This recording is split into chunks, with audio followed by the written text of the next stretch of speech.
la problématique qui va superposer et qui s'accélère aujourd'hui, c'est ce que j'appelle la démarche collective.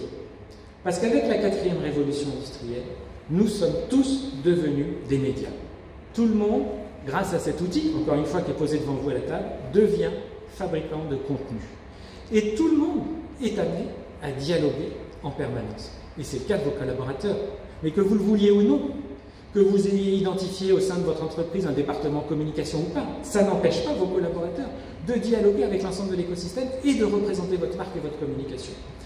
Donc il va falloir prendre en considération et intégrer cette dynamique aujourd'hui, parce que l'écosystème du 4.0, c'est un écosystème qui va partir du client pour pouvoir, avec tout ce qu'on va mettre comme capteurs, quand on fait un produit, hein, on va mettre des capteurs qui vont nous renvoyer de la donnée sur l'expérience de vie faite avec nos produits.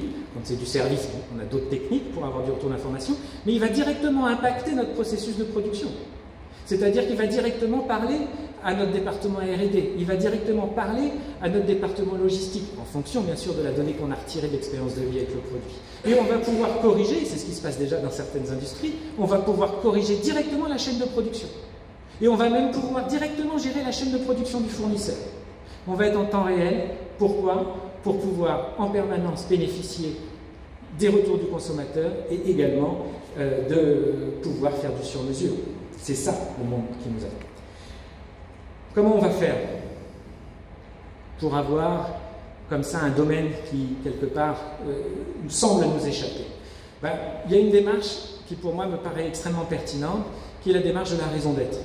C'est une démarche collective, c'est-à-dire qu'il va falloir vous interroger sur votre raison d'être et il va falloir impliquer l'ensemble de vos collaborateurs sur cette raison d'être. La raison d'être, c'est quoi? C'est pas je suis là pour gagner 10% sur tel marché. La raison d'être, c'est qu'est-ce qui ferait que le monde serait moins bien si vous n'y étiez pas avec cette offre de service aujourd'hui.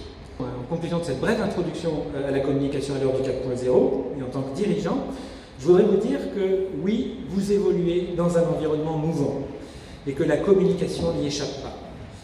Que si vous laissez les choses en état, sans même que vous le sachiez, vos clients, vos collaborateurs, vos fournisseurs communiqueront à votre place.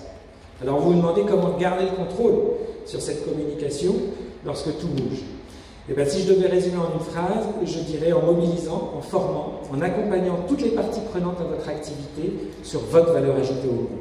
C'est un changement de paradigme, mais nous n'avons pas le choix.